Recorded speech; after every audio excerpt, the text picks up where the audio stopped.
Hello mga bossing, kayo po ba mga bossing ko pakiramdam po ninyo na paborito kayo ng kamalasan? Ako po may tuturo mga bossing. Gawin nyo po ito sa umaga mga bossing. Gawin nyo po ito ng 6:30 or kaya po alas 7, matatapos sa ating mga pampaswerte hanggang alas 8 lang po ng umaga. Ito po mga bossing ko, ang dilaw na luya natin. Ang gagawin nyo lang po mga bossing, ito po mga bossing ko, hihiwain po ninyo ng maninipis at pagkatapos mga bossing ko ay ipupunas nyo po ito sa may pintuan po ninyo.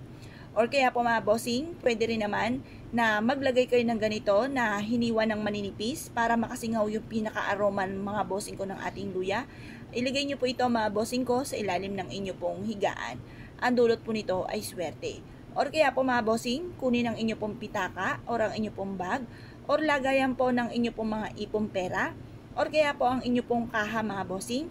At ito po mga bossing ko, ipahid nyo sa mga bagay na lagi nating ginagamit. Kagaya nga po niyan ating nabanggit mga bossing.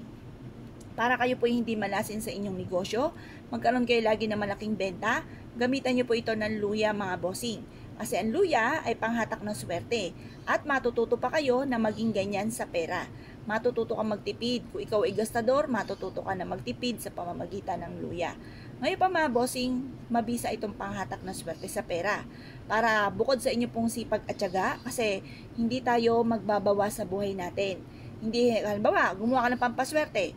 Hindi para ikaw ay hindi na magtatrabaho. Kailangan sipag at tiyaga, double time sa pagkayod, sabayan ng pananalig sa mahal na Panginoon at pagkatapos sabayan ng ganitong mga pamamaraan na pampaswerte. Magdadagdag lang tayo sa buhay po natin, hindi po tayo magbabawas. Ito pa mga bossing, kasi dati natin mga bossing, masipag po ako. Ako hindi nakakalimot magdasal, namamanata pa ako mga bossing. Pero parang sa ulat wala, dumating pa yung punto mga bossing ko na parang wala na akong pamasahe papunta sa simbahan.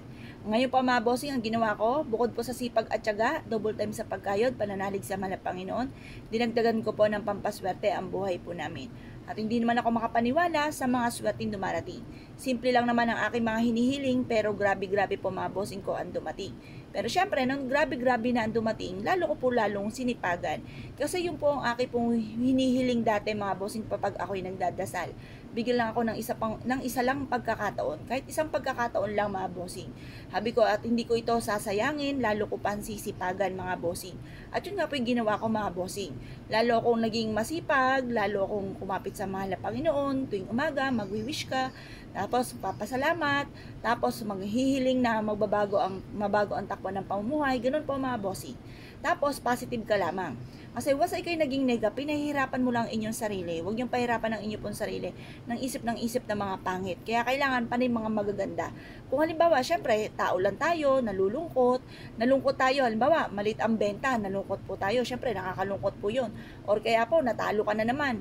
Kumbaga, sandalian lang. Huwag niyong i-stay. Huwag mong, halimbawa, baka nalungkot kayo, nabwisit kayo, tapos ito po aabot pa ng buong linggo. Huwag pong ganun. Malulungkot ka, panandalian lang. Huwag niyong gagawing ugali na po yun mga bossing. Kumbaga, panandalian lang, nalungkot, tapos maya-maya, wala na.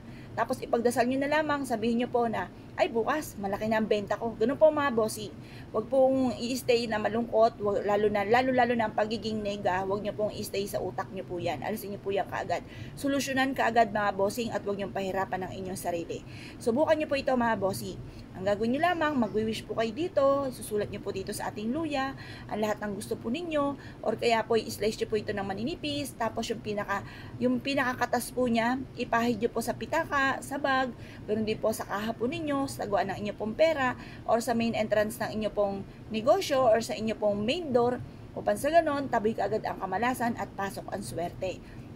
Ito po ay subok na napakaswerte. Kaya kung pinaniwala at nais po itong gawin, asya mga bossing, good luck po sa inyo po lahat.